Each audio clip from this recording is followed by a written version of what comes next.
Hi, everyone. Welcome. We'll get started in just a second. We're just letting people in right now. So thanks for being with us.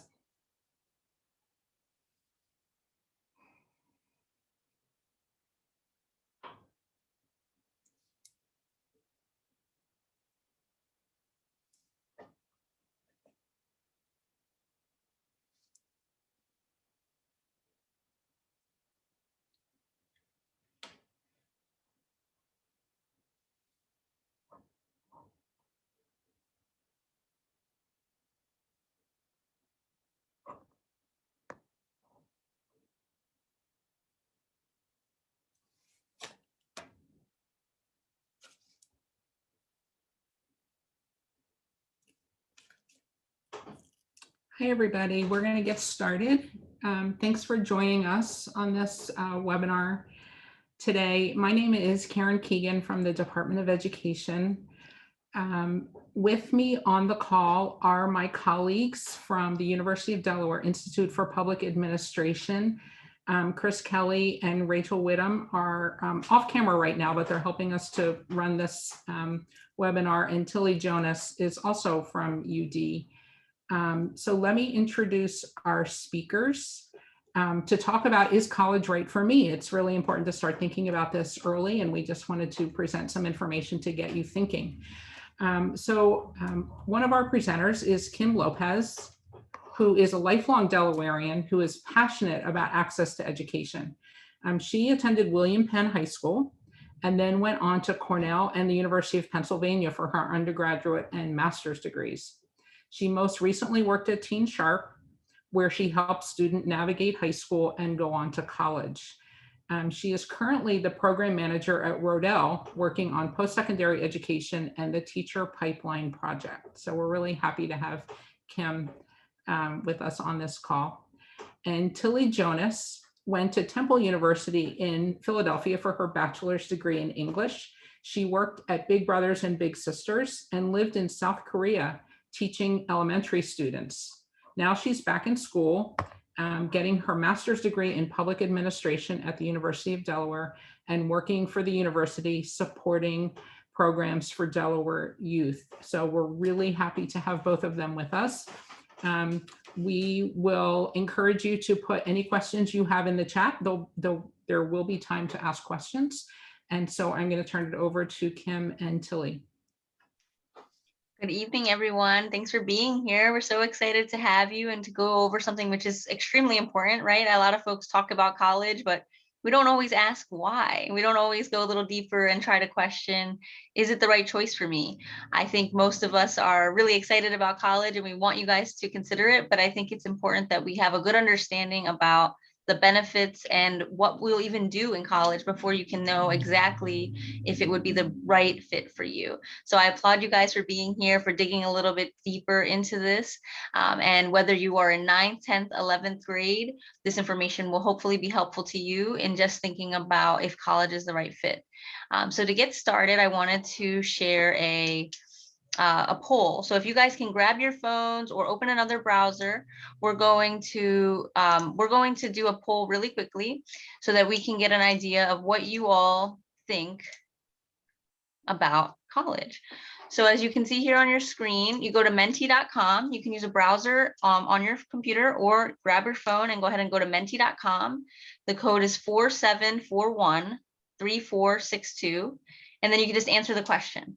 So go ahead and do that for me really quickly. I'm curious to see what everyone thinks. So go ahead, go to menti.com, use code 47413462 and answer the question. So how do you feel about college right now? You definitely want to go, you might want to go, or you're not really sure if you want to go. Go ahead and answer that as soon as you guys get a chance. And if you're having any trouble, let us know in the chat, but it's really simple, menti.com and use the code 47413462. We have 2 answers so far, so I'd love to hear from all of you. If you can please go to the website. So far, everybody's in agreement. Okay, we have one person who's not sure. That's totally fine. That's why you're here today. Excellent. So go ahead and I'll give you guys a few more minutes to answer this. Some are maybe thinking they want to go. So it's definitely a little bit more spread out now. Excellent. I'll give you guys a few more minutes to answer. So go ahead and go to menti.com if you haven't done so yet and use the code at the top. to answer. Let us know what you're thinking. And no, there's no wrong answer. I just want to know what you guys are feeling.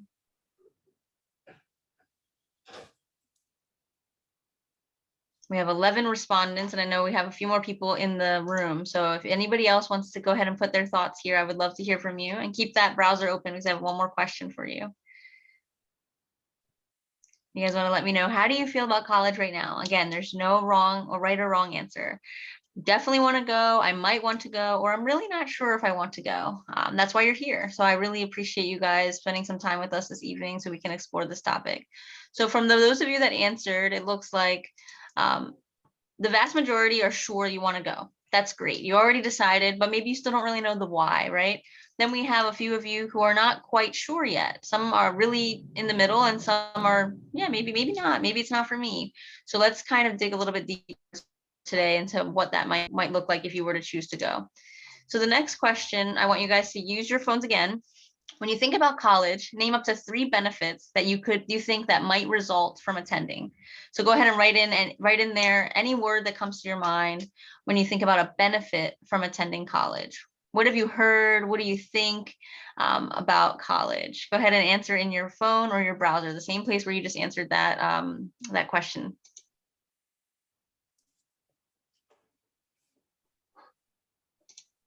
Someone says better job opportunity, definitely. Someone says career, money, friends. I love that. Go ahead and enter in up to 3 responses. Better education. I love that. I just want to keep getting more educated. That's a great reason.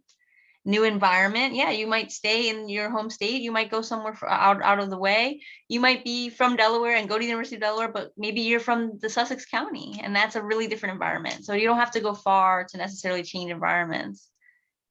I have 7 people have responded, so go ahead and keep adding in some, whatever reasons whether you believe it or you've heard it. What are some reasons that you might go to college? Someone says considered smarter. So it doesn't mean that you are, but you're considered smarter, right? The outside perception that you might be smarter because you went to college. Networking, I love that. You get to meet people and get to connect with others. You gain experience. Thank you for adding that. I love that. So the words that are getting bigger means more than one person has written that. So most of you are saying money. I think that's a really common one that we hear often. That's great. What else do we see in there? Jobs, a better life, a better job, teamwork. So you have to learn, you can learn how to work on a team when you're in college, gain a different experience, great education. So there's some really good reasons here. I appreciate you guys for adding those. Oh, looks like we got maybe another one came through. Someone says maybe more jobs, not clear. Maybe not. Definitely. Yeah, you might gain more money. So definitely I see a couple of people wrote money in there. So that's excellent. Thank you guys. So I'm going to take that off. We'll do another poll at the end. But for now, I'm going to turn the screen back over to Tilly, and we're going to talk a little bit about some of the things that you guys wrote in there. So let's keep going with this conversation about, is college for me? So a lot of folks may even be asking, what are my options? What do they even look like? There are a lot of different types of colleges out there. And so I know that there have been webinars already on other options. So you may choose to do other things. And I would encourage you guys to check out past webinars if you're thinking about apprenticeships or military.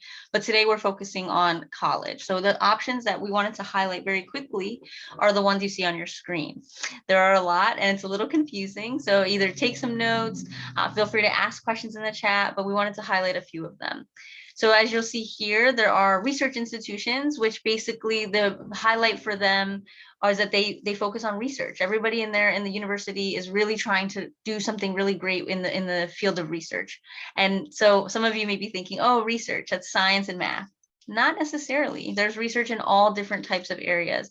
If you are a gender and women's studies major, there's research in that.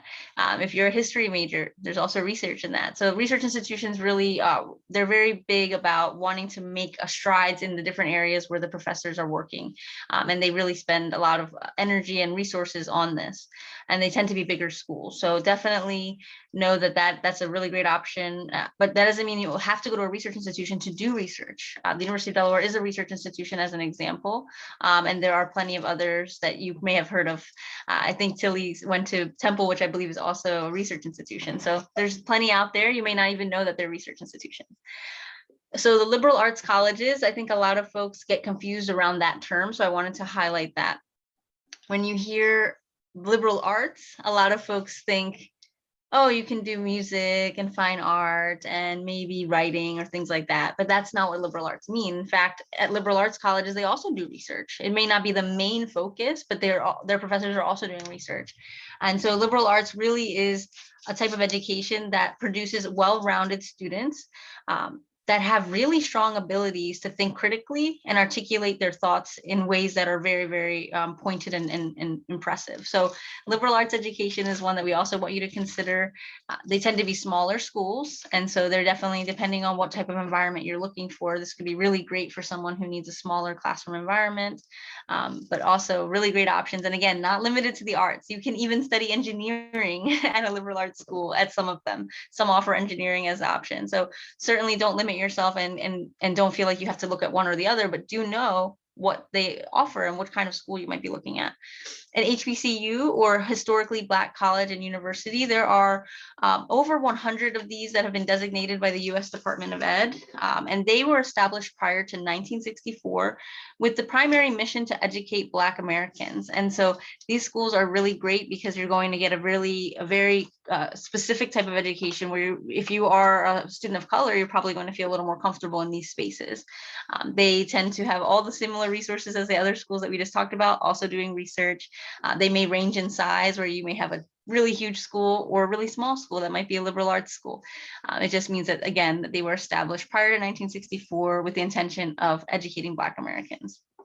And so two-year colleges tend to be community colleges where you could get your associate's degree or different certificates. So there's different options at two-year schools, and they really just depend sort of on what your goal might be, right? Two-year school might be right for you, but if you're looking for a bachelor's degree, which is what a lot of folks, when they say they went to college, they tend to talk about a bachelor's degree, and that's a four-year college. So make sure that you know the difference and what matches for your goal, right? What career are you hoping to get, and which institution is going to be the right fit? And so then very briefly, we'll talk about the last two: state college or university and private college. So this one's a little bit confusing because I think a lot of folks assume private colleges are very, very expensive and out of your ability to even attend, but they're not necessarily. Private college just means that they aren't funded through state funding. They may receive federal funding, and most do, but they are not fully funded by the state. And so those are really, again, sometimes folks think that they might be more expensive, but it really just depends. So as Karen mentioned, I attended Cornell University, which is a private college, and I didn't have to pay very much because they based their need and their aid on students' ability to pay. So they were able to meet me where my family was, and I was able to attend a private school at a very good price. State colleges are, just as they sound, they're in your home state, and so they tend to have in-state versus out-of-state tuition. So if you're from Delaware, like I am, then you could get a lower rate for attending the state, there are state institutions. But again, it really just depends on which one could be cheaper for you. Really depends on the individual student. And so there's a lot of things to consider here, but just know that for state college, one thing I want to highlight is if you are going to a state college that is not in your home state, you will pay a higher price, right? So it's definitely important to make that distinction. Whereas a private college, it doesn't matter what state you come from, everyone pays the same rate. Well, they have the same price, but they might pay differently depending on the financial aid available. This is a very confusing topic, but it's important for you guys to know that none of these colleges are off limits for you, right? Dig a little deeper, ask some questions, and you can figure out what might be a great fit for you.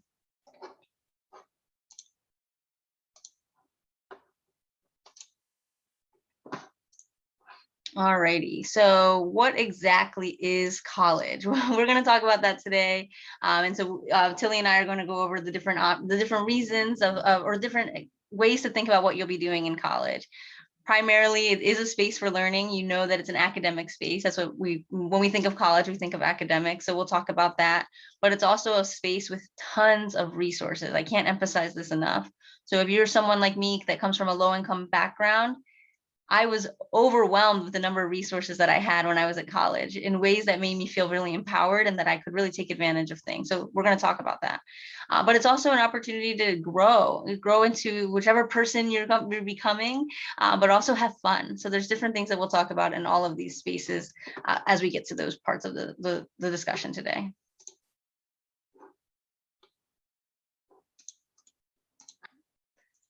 Alrighty, so as we said, it is primarily an academic space, so you will be learning. You're going to build your intellectual curiosity in college. What does that mean? So when I think about college, a lot of folks will say, well, I'm going to study X, and that's great. That's your major, most likely. But we want to build your intellectual curiosity. I want you to think deeper than just your major. I want you to question the world. I want you to learn to think critically and really dig deeper and say, I've always been curious about sociology. Let me take a class in that, even though my major is math. That's totally fine, right? So it's really a space for you to be curious, to dig deep, ask questions, and just challenge your brain a little bit. So I think it's really a great opportunity for you to think about that and just take anything that you've been curious about. That's one of my favorite things about college, is taking random classes and learning, wow, I really love that, or no, I really didn't like that all that much, but I learned about it. So that was really cool. You might get the opportunity to conduct research, and I highly recommend that you try that because it's a great skill. And so, as I mentioned, research can be done in all areas. So it's not limited to one specific type of major. It's not just for STEM majors. And so I would encourage you to get to know your professors in this way. And just as the next point, they might become your mentors. Often, if you're going to conduct research, it is with the professor, and they will become very close with you, right? Because you're helping them with their something that they're really passionate about, and you may become passionate about as well. Once they're your mentors, they're going to be able to help you whatever comes your way, whether it is to write a recommendation for you, whether it is to help you find a career, whether it's to connect you to internships. Having these folks as your mentors can only help you. And in addition to that, you're going to meet people from all across the globe. And so that's going to challenge you to think critically as well. For the first time in your life, maybe you'll be in a room with someone from a totally different country. You might be in the room with someone from another state, which may not sound so different, but in fact, different states in the country think differently, right? And so it's going to challenge us as individuals to question what we thought we knew and think about perspectives from others. So definitely it's going to be a good experience, and you'll get to make friends and just learn to think a little bit differently and really have your lens challenged in a good way, right? You could change your view, or you could become more, feel more confident about what you thought beforehand. But either way, you're going to think critically. And in addition to that, many of you that I've spoken to and over my career have talked about different pathways that you're interested in. And these are also pursued in college. So if you are interested in business, nursing, engineering, or a number of other areas, you would start that path in college. Now, you may be on a nursing path right from the beginning, or you might take health classes and STEM related courses and then do a nursing leader. There's many different ways to get to the end of those paths, but it is important that once you're in college, you find the right mentors, you go to the right resources, which we're going to get to, so that you can actually make that career jump. If it's nursing, if it's engineering, if it's a business degree, whatever it might be, in college, you're able to kind of find that advisor that could help you on that path, or take the courses you need to become qualified or certified. So certainly know that there's a lot going on in college, and it's not just one thing. And so I hope that you guys can take a little bit of advantage of all the things. It is a lot, it's a little overwhelming, and 4 years won't feel like enough, I promise.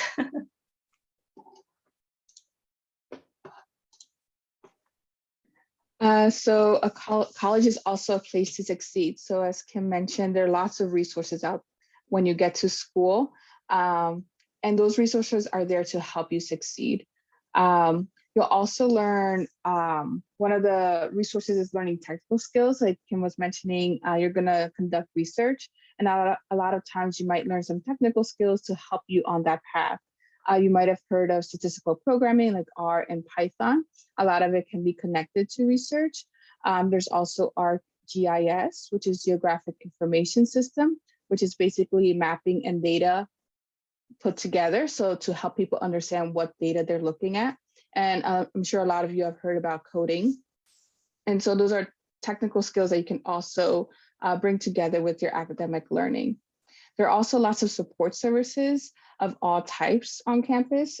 It could be counseling, mental health resources. If you have questions about financial aid, you can go to that office. There's also academic supports if you need tutoring or writing support.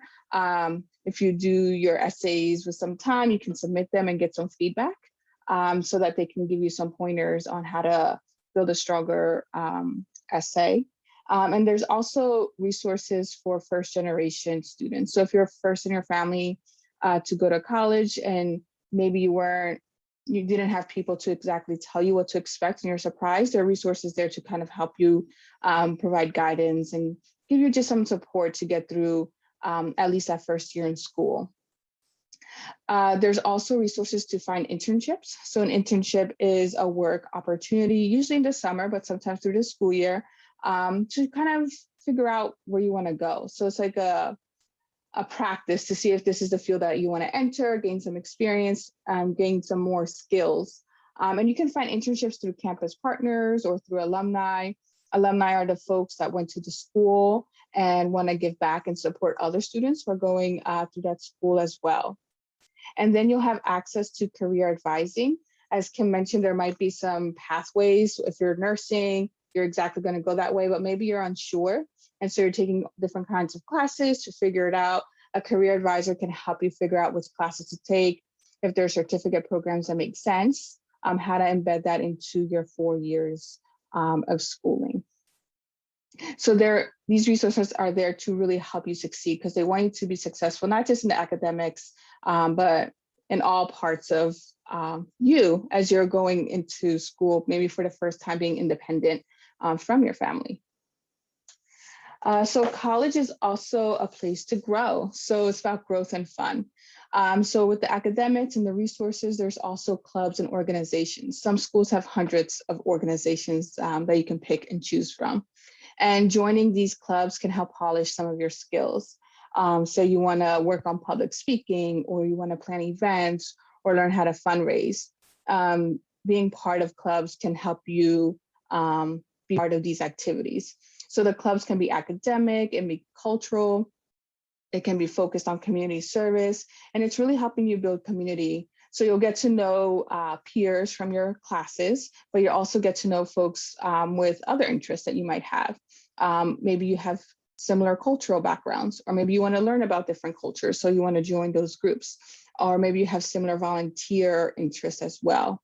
And there's also sports. We know there's competitive sports, but there's also non-competitive sports that you can join as well. And lots of organizations also have leadership opportunities. So all the organizations are connected with the university and there's a structure. And usually there's a president, vice president, maybe secretary, treasurer, and maybe some of those organizations have those roles to practice and flex some of those leadership skills. And fun, most colleges have dozens, like I mentioned, hundreds of clubs to go out and get to know people. There's also study abroad. So if you're interested in studying internationally, they have different programs from semester long to maybe during your spring break. Study abroad is something I did when I was at Temple. And it really was a gateway to having me travel. As Karen mentioned, I lived in South Korea. But before that, through Temple, I went to France for 6 months. And then after, I lived in Prague for about 5 months. So it really made me want to see the world more, that first experience in college. So it could be an opportunity for you. So do you want to check in and see if there's any questions?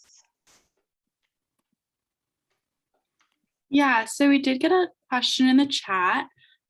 Somebody asked why our college costs so expensive. So maybe if you could speak to some of more affordable options to attend college. Yeah, it's a good question. So I think the question of why college is so expensive is much bigger than we can really dig into right now. Some would argue that it doesn't need to be that expensive. So there might be some bad reasons for it to be very costly, but as Rachel mentioned, there are ways to make it affordable.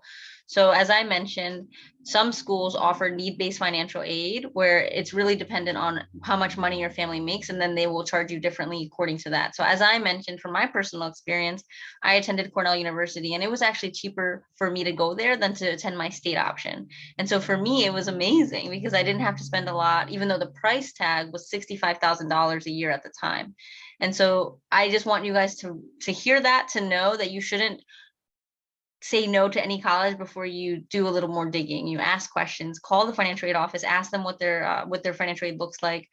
Make sure that you are filling out all of the paperwork that needs to go with those colleges so that you might qualify for the different aid that's available. But then in addition, if you are not a student from a low income background, or you don't have necessarily the stellar grades to get into a school that would be able to fully fund you, there are many, many great options for strong students in other ways, right? You might be really strong in leadership. You might be really strong in a great resume. You may be a really amazing trombonist. I don't know what your skill may be, but you're going to be sought after at some college. So it's really important that you look into your state school options, the community college options as well. I mean, in Delaware, we have an amazing opportunity to do 2 years of community college right after high school for free. So, I mean, that's definitely something, if you have the right GPA, to look into. But don't limit yourself. I really want to just emphasize that. Don't limit yourself. Check into the other options. Make sure that you check to see what you might qualify for. But often the price tag on the website is not the price you'll pay. So just remember that and dig deeper before you say that you can't afford it. And I saw a question in the chat about when do you apply to college? So this will happen in the fall of your senior year. Now we'll have a webinar next week about when you can start getting prepared, which is really honestly 9th grade. You can start as early as you're ready. So once you know you're going to college, you can start preparing. But to actually apply, you would do that in the fall of your senior year. So if you're not in 11th grade right now, you don't have to necessarily worry, but 11th graders, it's probably getting to be on your mind at this point, right? It's getting really close. So certainly I want you to think about that as well. There was a few more questions that just came in the chat. So another question is, would it be more expensive to attend a college in another state than the state that you're already currently at? Yeah, so it really depends, right? So that's what I was saying, where it just depends on the school's financial aid. For me, it was cheaper to leave my state and then come back and work here and be a member of society. But for some of my friends, it was cheaper to stay in state. So it's really not, there's no clear answer there. It really depends on each student. And so that's why I would really encourage you guys to do your best in school as possible, because then the more doors open for you, right? If you do really well in school or have a great resume or something that colleges want, your price can generally go down and you have more options. So it's not a clear-cut answer on that one. Awesome, thank you. And another question is, are there colleges that accept people who are yet to be documented? Really good question. So there are schools that are undocumented friendly. So I would encourage you guys to check out College Greenlight. They have a whole list of colleges that are open to undocumented students. Go ahead and check it out. You can often just call the school and ask them. Generally, it's not that they will not accept you, it's that the funding may not be available because they cannot give state or federal funding to undocumented students. So definitely dig a little bit and see which schools can afford to pay for those students outright. Cornell is a great example. I know I use my school a lot because I know it very well. I had undocumented friends at my college and they weren't paying anything to be there. So it really just depends. But getting into Cornell is not easy. So it's not something that you can just say, oh, I'm going to go there. You have to really work for it. However, as I said, they would never have denied a student because of their status. It was more about the financial aid. So once you can get in, if you're a student that is strong enough to get into one of these schools, the financial aid will be there. But you have to ask at each school what that looks like. And so, yes, there are options for you, but they are more limited. So definitely look into that. In Delaware, though, if you graduate from a Delaware high school, you do qualify for the SEED scholarship. So you could attend University of Delaware or Delaware Technical Community College with that great scholarship. So that is always an option. So keep your grades up regardless, because you want to go into college really, really strong and you want to be prepared. But there are options for you. And as long as you look for them, you'll find them. Yes, and there is another question in the chat as well. So somebody asked, what kind of GPA do they need to get into college?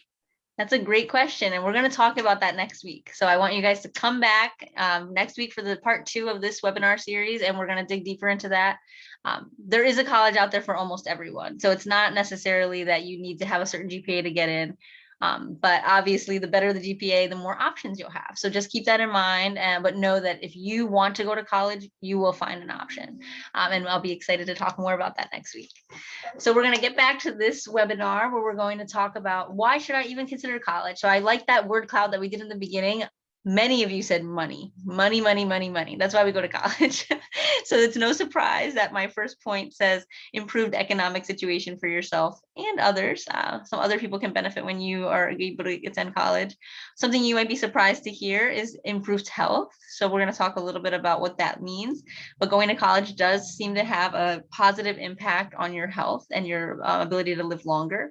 And then we're also going to talk about how you're going to college is really investing in yourself. And what does that look like? So we're going to dig into all of these 3 areas right now.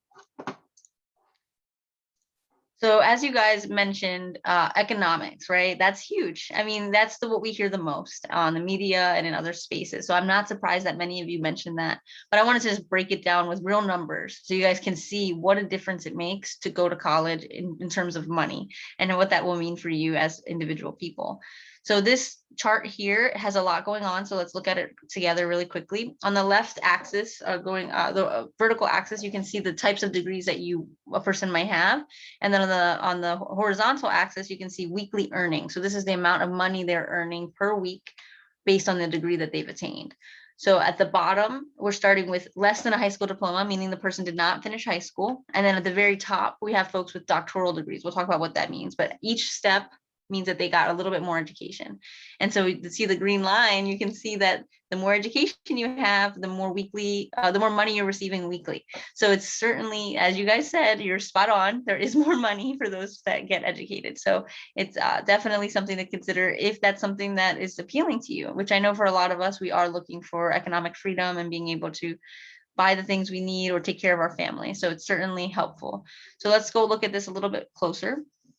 If you see the second line, the second on the vertical axis as high school diploma. So for the folks that have that, they're looking at about $750 per week with just a high school degree. Not bad, right? That's not bad at all. But when you go up and you go to the bachelor's degree, which is what you guys would be getting if you go to a 4-year college, those folks are earning nearly $1,000 a week. So it's definitely, I was looking at associate's degree.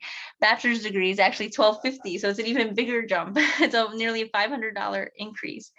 So it's really a big difference, and it's really, if that is, like I said, a motivator for you, something that you are hoping to change for your family, for yourself, it's a big difference, and you will see a benefit.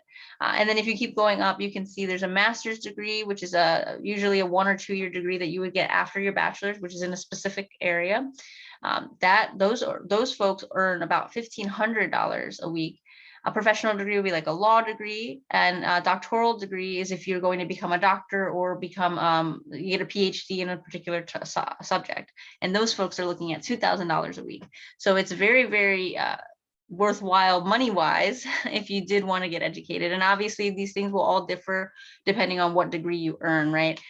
So an engineer is certainly going to make more money than a social worker, but by and large, on average, you're going to earn more per week with more education. So we can look at these numbers in a different way if it's easier for you to think about lifetime earning rather than weekly earnings. I think for me, weekly makes me understand a little more, like what could I do with an extra $500 a week?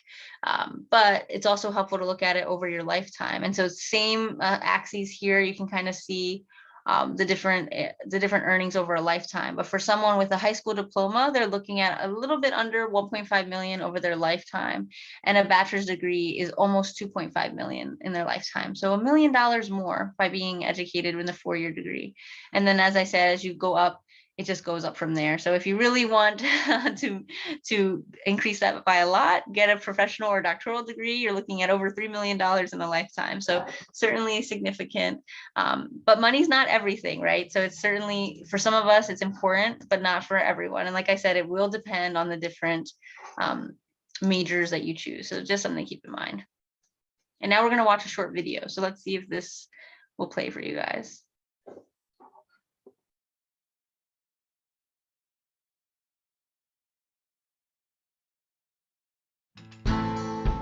It comes as no surprise that some Americans are healthier than others.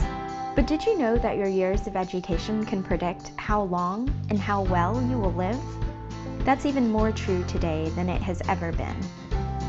Over the last few decades, the life expectancy gap between more educated and less educated Americans has widened. Things are changing. Education matters to health more than it did in the past. And this is true not just for how long we live, but how healthy we live. Disease rates are linked to education. Americans who don't stay in school, now more than ever before, are more likely to have obesity, diabetes, heart conditions, and other diseases. Health disparities disproportionately impact minorities and the poor, but differences in life expectancy by education affect everyone. In fact, although most Americans have enjoyed increases in life expectancy for more than a century, an alarming trend has recently emerged. Life expectancy has actually been decreasing for certain groups with less education. As an example, white women without a high school diploma are now living shorter lives than they did in 1990. There are many reasons that education matters so greatly to health. More education leads to better paying jobs, with benefits like health insurance. But that alone doesn't explain the connection between education and better health. More education and higher earnings means better access to healthy food and safer homes. It means neighborhoods with good schools, near jobs and transportation, all linked to health. In addition, children who grow up in struggling, stressful homes or neighborhoods pay a double price. The living conditions disturb their education, but the stress can also cause them to take up unhealthy or risky behaviors, such as smoking or violence, which can affect their health for a lifetime. Not only is education affecting our health, it's also affecting our economy and ability to compete globally. Today's high-earning jobs require a more educated workforce. Consider this. 60% of new jobs in the 21st century will require skills that only 20% of the workforce has, according to the Department of Education. The bottom line is that education matters more now than ever. As policymakers struggle to balance budgets in challenging fiscal times, education funding is often the first to get cut. At the VCU Center on Society and Health, our research is designed to help policymakers and stakeholders connect the dots between community conditions, including where we live, learn, work, and play, and our health. Learn more about our research at societyhealth.vcu.edu. Interesting, right? If you're like me, you may not have known that getting educated would affect your health in these ways. So just to recap a little bit of what was shared, the more education you have, the increase of life expectancy, so you'll live longer is what the studies are showing. And there's a lot of reasons, right? They just went very surface level very quickly. And so if you were to become educated, you will think critically and ask questions as to why is that the case? And so we'll just dig a little bit into that, right? So they did mention that we're more likely to have a job that would have come with benefits. So you would have health insurance covered, and that means that you can get regular preventative care and take care of your body. You would probably have more disposable income, so more money to purchase healthier foods. Maybe you can get a gym membership. Maybe you can really invest in some things that would help you to live a healthier life. They also very quickly talked about things like where you live and how that might matter. So low-income populations tend to live in more polluted areas. The air quality is less. They didn't say this, but these are things that came to my mind when they said where you live matters, right? And then they also mentioned that living in a low-income home can be very stressful. And so if you're more stressed, that also decreases your life expectancy. So if you have more money, you're stressing less, at least not about certain things, right? You're not worrying where my food is coming from, where, how will I get to work, or my car just broke down and I don't have money to pay for it. It's just going to change your life in ways that will affect your health. And so these are very subtle things that can really make a difference in your overall life. And so I just wanted to really highlight that, because I don't think it's something that a lot of us talk about, but health is very, very important. And it's a surprising benefit of going to college.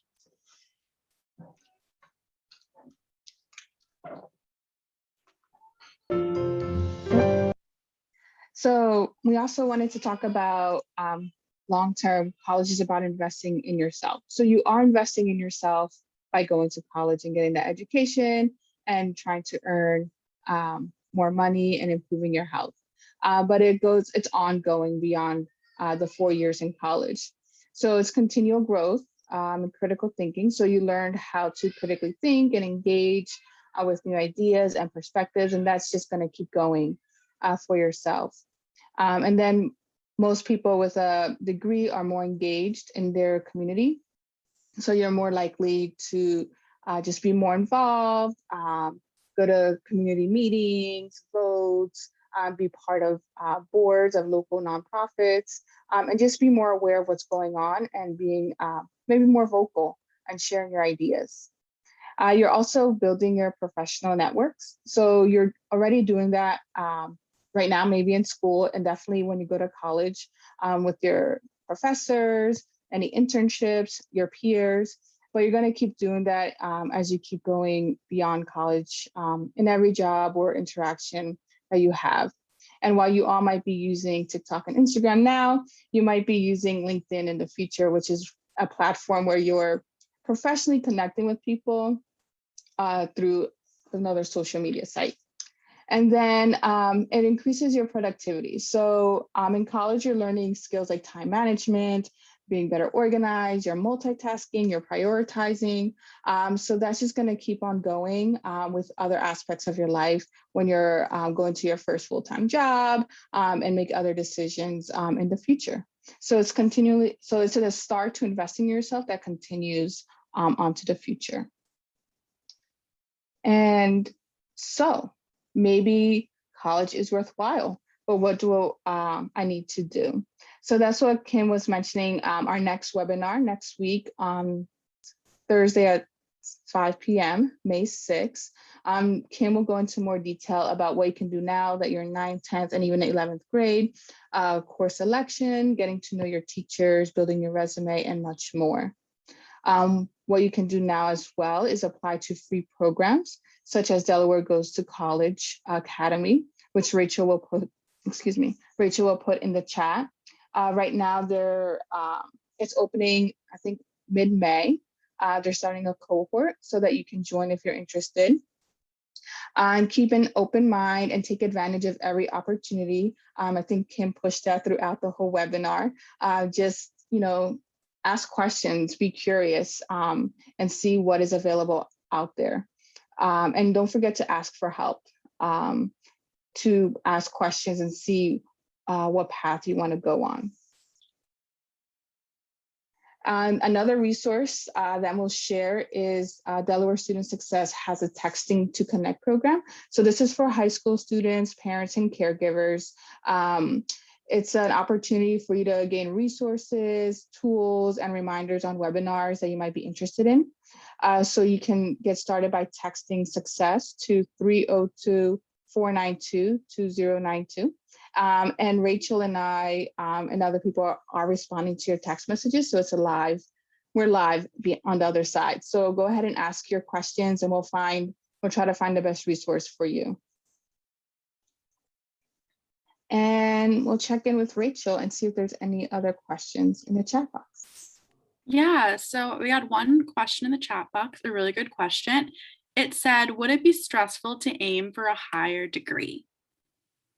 That's a great question. Tilly, do you want to answer first? I know you're doing it now, right? Sure. I think it depends what your goals are. So you can definitely go get your bachelor's degree first and see how that feels. You don't have to make a decision on whether you want to pursue more right away. So I think it can be stressful, but it can also be very fulfilling depending what you want to study. I think that's a really good point. Don't get too worried about it yet. But also one thing I would add is that most folks, when they go into a higher degree after bachelor's, it's very focused on what you want, right? You get your master's in something that you were excited about. So my master's is in social policy, focus in education, which obviously you guys could tell I'm really passionate about. So while it was stressful at times, I loved it. I really enjoyed my time studying that because I didn't have to take other distribution requirements. It was purely my master's. That's what I was focusing in on.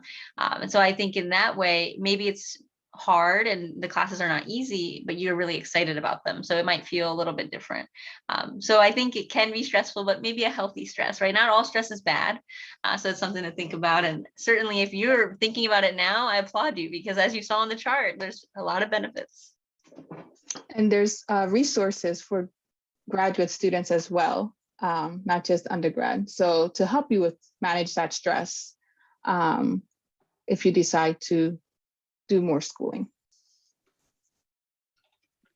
Yes, absolutely. I echo everything that Tilly and Kim said about that. So we have another question in the chat that asks, when can they apply to college? Yes. So, and I saw someone also ask if you can apply earlier. I think there might be a handful of schools where you can apply in your junior year, but for the most part, everyone will be applying in the fall of their senior year.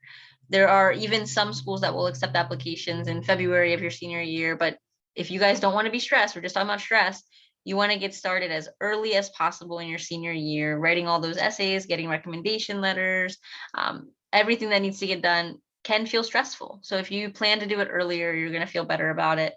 But it is something that you would start doing this summer, possibly if you're an 11th grader, and then you'll finish up in the fall of your senior year. And as was mentioned, the Delaware Goes to College Academy Bootcamp is starting next month, and they will be doing all of those things. So regardless of which grade you're in, they're going to dig into what you need to be doing. So if you're in 9th grade, they'll tell you what to do. If you're in 11th grade going into 12th, trust me, it's a lot that's going to go into getting those applications complete. So they will definitely help you, and I encourage you to sign up for that. And then someone asked how many years for all the different degrees. So it really depends. Bachelor's degree is 4 years. Masters are usually, I believe, 1 or 2 years. And then law degrees are an additional 3 years. Doctoral degrees are anywhere between 4 and 7 years, I believe. So it really all depends. And it's like Tilly said, you don't have to know right now that you want to do that, right? It's something, if you already know you want to go to law school, then sure, start looking into it and find out what that looks like for you.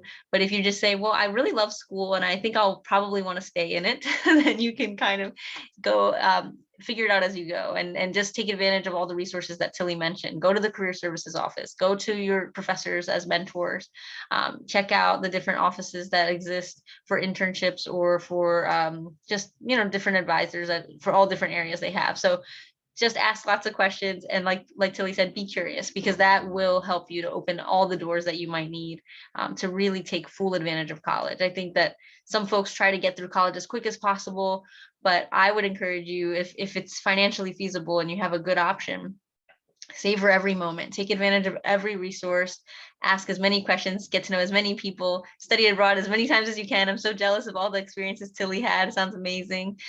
So certainly take full advantage, because that experience is like no other.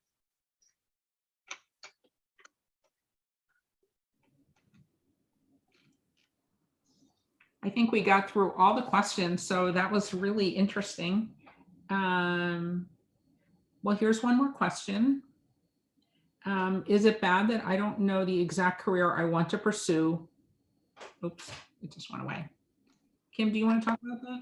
Yeah, absolutely. So I think that it's actually really awesome that you don't know. That may sound like a strange answer, but a lot of students change their major. So I think it's really okay that you're aware and that you're not quite sure. Maybe you're grappling between a couple of different things.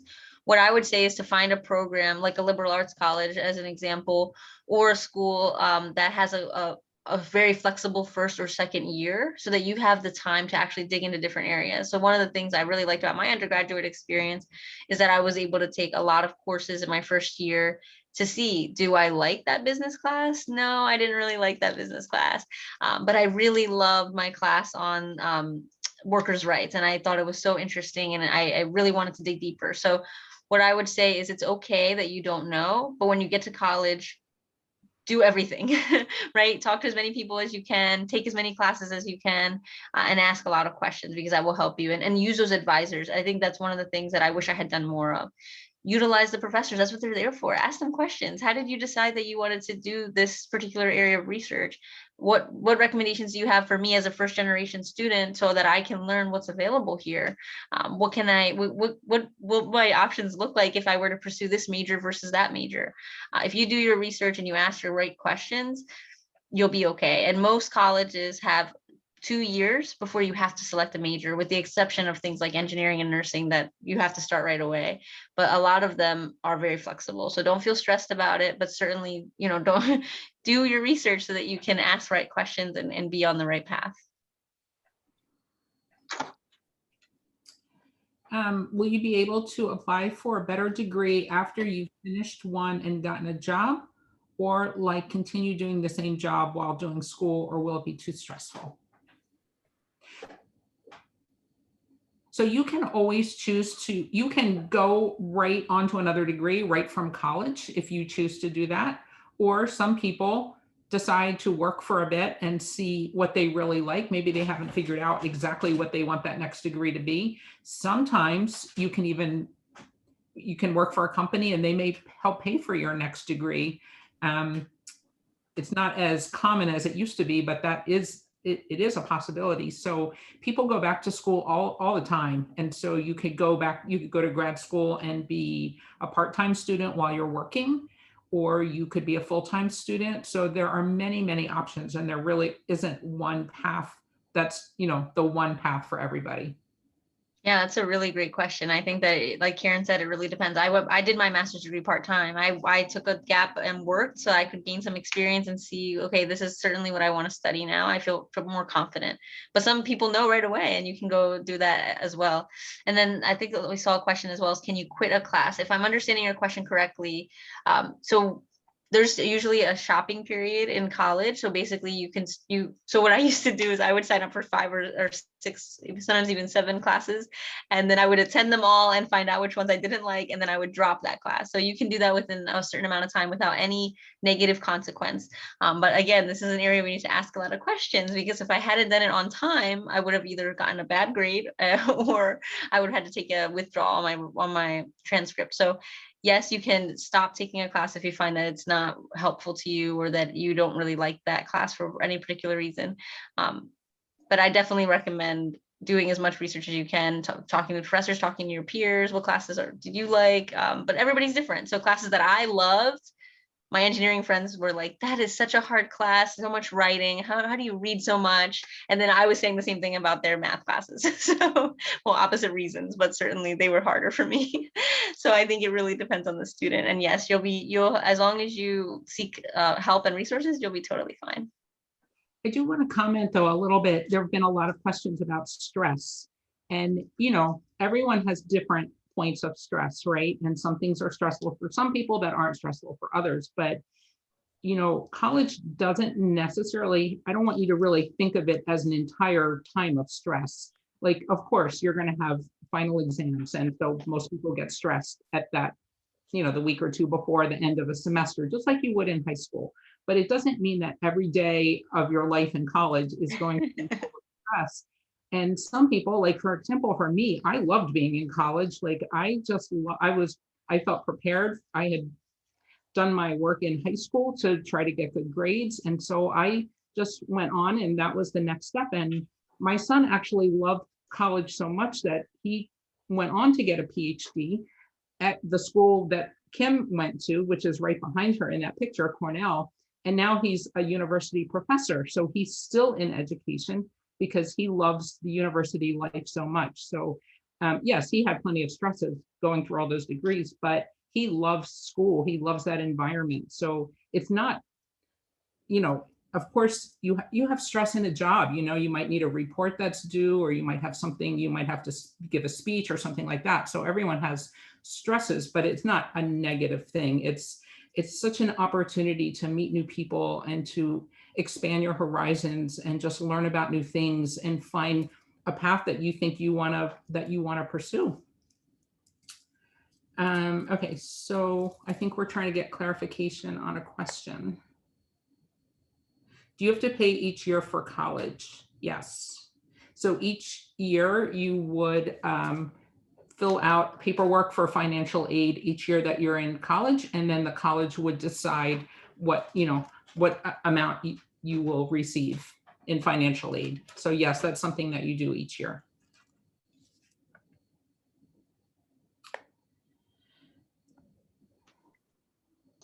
Maybe I can put my poll up, my last poll. I want to see what you guys feel now. And then I think, yeah, while Go you're ahead. pulling that up, I think Joyce, maybe you're thinking about community college 2 years and then going 2 years at another school, or going to online school. Yes, so that's what she means. So 2 years of community and then 2 years maybe at another institution. So I think if that's definitely something that works for you, that's definitely an option. So it's really what's the best option for you, and what works for maybe your situation. yeah, so Does I the would major certainly you- say look into all of that, right? Because you want to make sure that it's going to be good for you. You guys just went through a really weird year and a half. And so you might know now what kind of learner you are. And you may say online school is great. And I feel like I don't need a lot of professor interaction. Or you may say, I know for a fact that I need to have a lot of opportunities to meet with my peers and my professors. And so just look into the resources at the college, right? Not all colleges are the same. I don't want to say that they all are, because they aren't. And you really want to make sure that you're at the right one for you that will help you succeed. And you need to know what resources you need as an individual to be successful. You want to answer this one last question before you go to the poll? Does the major you want to be depend on how many years of school you're going to do? Yeah, it's a really good question. So it really depends. For the most part, though, a bachelor's degree is 4 years. So that will be 4 years. As long as you selected your major with enough time to finish it in 4 years, you should have that bachelor's degree in 4 years. If you wanted to go on to a profession that needs a master's degree, then you would have to add more time. But by and large, most students finish between 4 and 6 years their bachelor's degree. It really depends what happens in your individual life. Some folks may take longer. I know one of my friends took 5 years, and that was normal. It wasn't, she had to work a little bit, so she took fewer classes some semesters, and that worked for her, and that was totally fine. But usually the majors are designed to be completed in 4 years, as long as you take advantage of, or if you can take advantage of some of the things that are available to you. So I asked this question at the beginning, and I would love for just to hear if you guys feel any differently. So go ahead and go to your menti.com again and enter a different code, 60624494. And it's okay if you still feel the same way, but I just want to know, how do you guys feel about college now that we talked a little bit about these different areas of benefits and why people go to college? What do you think now? So go ahead and enter that code in the Menti poll and tell us what you think. I'm very curious if anybody has changed, and it's okay if you didn't, but I'm very curious to see what you guys think about this. We have 2 respondents. Okay, we have some folks that are still not sure. That's okay. So you can either say, I definitely want to go, I might want to go, or I still feel like I need more information. And if there are particular resources that we can get you to be more sure, let us know in the chat and we can try to connect you to those resources.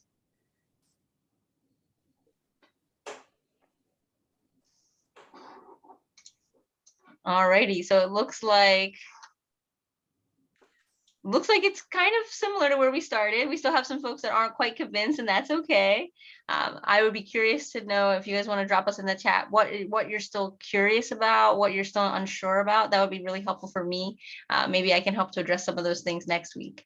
But thank you guys so much. This was wonderful, and I hope that you gain some insight from us, and let us know what we can do to give you more information, because I would love to help to make you feel a little more confident.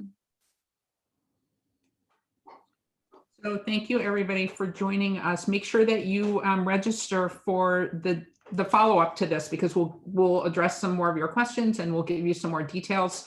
about how, even if you're not sure, you might want to think about preparing as if you wanted to go to college, because you can always change your mind, but it's better to be prepared and have the most opportunities possible. So join us next Thursday. If you forget where the link is, you can always go to DelawareStudentSuccess.org, and there's a calendar on the webpage, on the homepage, that will have the webinar listed. So that's a good place to go. But thanks so much for joining us. We really loved hearing from you, hearing your questions. They were great. And thanks to Kim and Tilly for sharing their thoughts and their knowledge. And thanks to Rachel and Chris for helping us with this session. So thanks, everyone. And we hope to see you next week. Tell your friends to join us too. We'd love to have more people. Bye.